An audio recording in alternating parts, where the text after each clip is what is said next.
Good evening, brewers. So as you can see, I'm not in the brew shed this evening because it's pretty hot in there right now with the sunny weather that we've been having today. Yeah, didn't fancy sitting in a sort of 30 degrees plus shed sweating my tits off while I was drinking beer.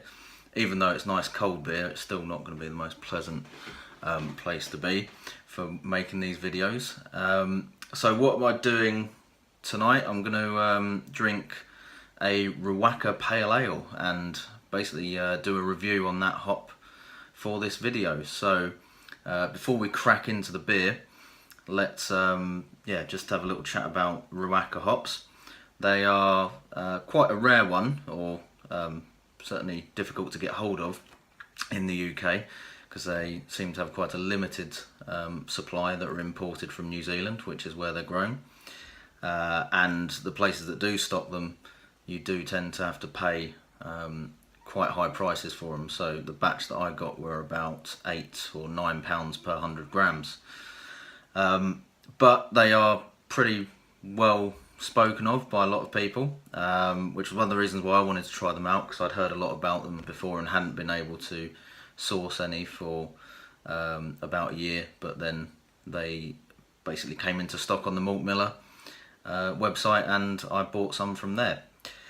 So the hops themselves are described by newzealandhops.co.nz as a unique aroma hop with a powerfully fueled tropical, so the typical go-to word for hop descriptors these days, tropical fruit characters, specifically passion fruit apparently, and it is related or developed from a SARS parentage, apparently. They go on to describe it as having a powerful grapefruit citrusy character and very strong aroma, very high oil content, etc, etc. So they talk it up quite a bit on the website. A bold hop that makes a statement, apparently. My personal experience up to before the point where I was actually drinking the beer, definitely agree with the massive grapefruit aroma.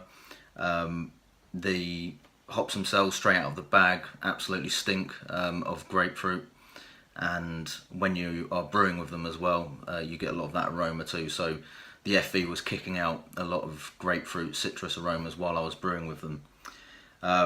Oil content as well. I sort of spoke to a few people prior to brewing with these hops just to see what their opinion on them was, and a lot of people said, you know, they're really strong, so just be a little bit restrained in how much you put into the batch. So I think for this batch I'd probably put about half the quantity of what I would normally do for a sort of experimental hop tester kind of beer.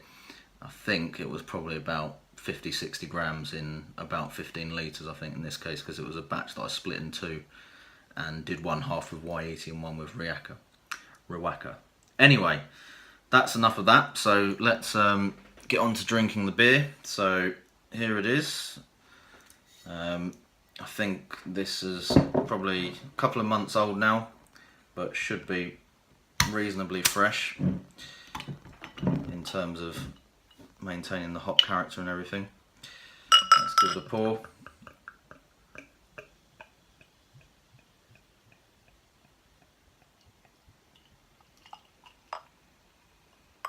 This is quite nicely conditioned now, this beer. It's pretty much a standard kind of pale ale recipe. So a little bit of crystal malt, pale ale malt, and the hops. I used the Cross My Loof US Pale Ale yeast in this, which I've been using a lot recently and is really good. As you can see, one of the good things with that yeast is that it clears down really nicely, so you've got a lovely clarity on that. Nice level of carbonation, pretty good. Okay, so aroma wise, it's very, very pungent, as suggested by the descriptions and the oil content. it's definitely quite a funky hop. I think aroma-wise, it's got quite a sort of, the grapefruit aroma is still there, but it also develops a bit of a quite a strong sort of herbal. I think a lot of people would describe it as the kind of slightly dank kind of aroma. Yeah, there's a bit of a kind of cannabis type smell there going on.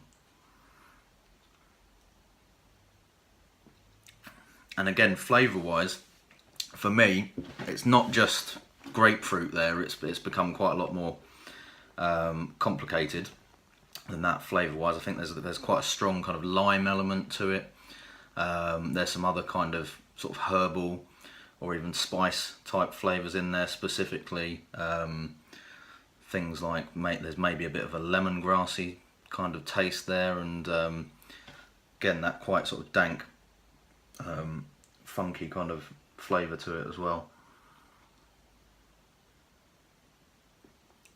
I don't really get the passion fruit kind of character that they describe on the website. For me, it's a bit more, yeah, a bit more sort of lime, grapefruit, but with kind of a strong herbal sort of background to it as well. There's a few kind of like slightly Asian spice flavours in there, so it makes reminds me a little bit of some kind of like Thai flavours almost. So maybe the lime is more of a kind of, I don't know, kaffir sort of lime leaf thing going on as well. I already mentioned the lemongrass. Yeah, it's quite interesting. It's a very for a single hop beer, there is a hell of a lot of flavour going in there. It tastes like something that's maybe got 3 or 4 different varieties in there. I like it a lot, but I think it's definitely a hop that some people are not going to get on with. People that I spoke to who've used it previously, there did seem to be a bit of a you know, love it or hate it kind of thing going on with this particular variety. Some people just said it was great, and you know, go and buy some, you'll love it. Other people were not so convinced. And some other people who've actually tasted this brew that I've made have had the same sort of reaction. So some people who've really enjoyed it, others who weren't so keen. So bearing in mind how much potentially these hops can cost, I think it's one where you maybe want to be a little bit wary of jumping in and buying it in a great quantity until you've actually tried it out, or at least sampled somebody else's beer that's got it in. But personally, I think it's really nice. I also used it in a New Zealand IPA that I did. Rusty, who won the competition that I ran, reviewed that and really liked it. And it was part of the dry hop combined with some Nelson and a whole load of other New Zealand hops that went into the mix as well, and that worked really well. So yeah, it's a good hop for adding into a blend, I guess, particularly with other New Zealand varieties as well. Anyway, that's Riwaka hops, and yeah, I'm going to enjoy the rest of this beer now. So cheers guys, see you soon. I'm the dude, so that's what you call me, you know? That or his dudeness, or duder, or you know, El Duderino.